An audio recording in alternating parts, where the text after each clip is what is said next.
Assalamualaikum warahmatullahi wabarakatuh.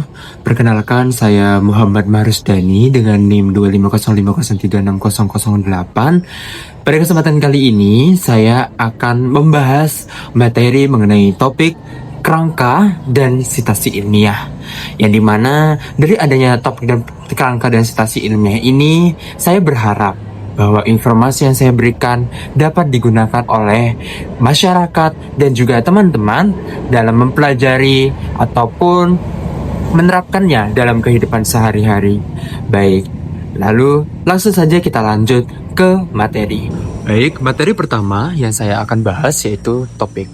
Topik merupakan suatu pokok permasalahan yang bersifat abstrak dan umum, yang dimana topik ini harus mencakup dari semua tulisan yang digarap sang penulis, sehingga dapat disimpulkan bahwa topik merupakan dasar bagi sang penulis untuk menuliskan dari adanya gagasan pemikirannya, seperti itu. Lalu selanjutnya adalah penggunaan topik. Bagaimana sih penggunaan topik yang baik dan benar? Yang pertama harus diperhatikan adalah sumber-sumber dari adanya topik tersebut. Sumbernya harus jelas, kredibel, bagus, bermanfaat bagi sang penulis dan sang pembaca. Lalu juga dari adanya topik harus membuat sumber-sumber yang terpercaya. Lalu selanjutnya sumber tersebut harus mudah didapatkan, dan juga sumber tersebut mencakup dari adanya permasalahan yang akan diangkat. Lalu selanjutnya adalah kita akan membahas mengenai bagaimana penggunaan topik yang baik dan benar dalam pemilihannya.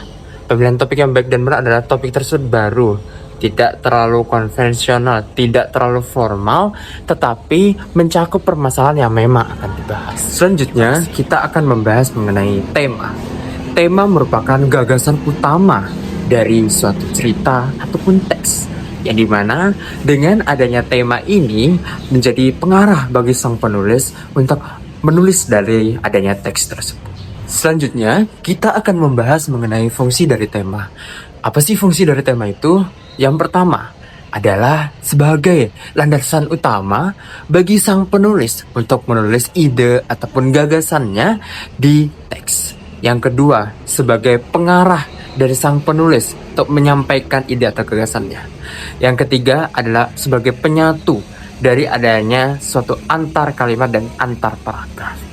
Nah, dari adanya fungsi-fungsi tema tersebut, dapat kita simpulkan bahwa tema adalah hal yang dasar yang harus dipunyai oleh semua teks ataupun cerita, yang harus dilakukan dari sang penulis sebagai landasan utama, dasar awal dari adanya suatu cerita, yaitu menulis tema ataupun menentukan tema.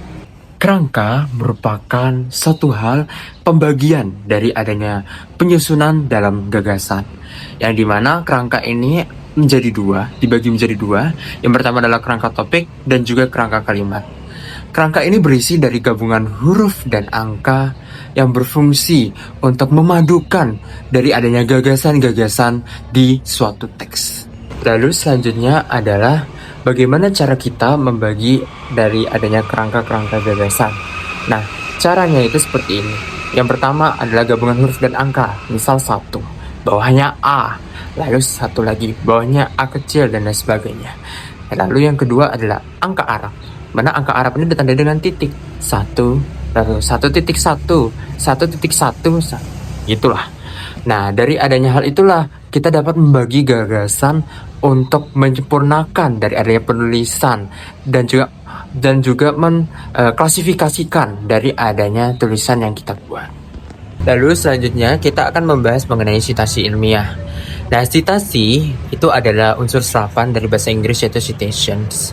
Menurut Kamus Besar Bahasa Indonesia, sitasi ini disebut dengan sitarsi, yang dimana sitarsi ini berarti mengutip, menyebut, dan menulis kata-kata yang ditulis atau diucapkan oleh orang lain.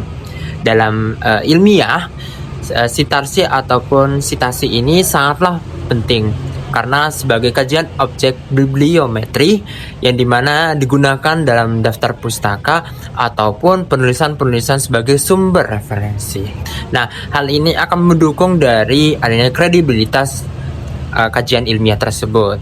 Nah, oleh karena itu sitasi ilmiah tidak dapat dipisahkan dari adanya makalah, laporan ataupun kajian-kajian ilmiah ataupun eksperimen-eksperimen yang berupa observasi dan lain sebagainya. Itu saja yang dapat saya sampaikan. Wassalamualaikum warahmatullahi wabarakatuh.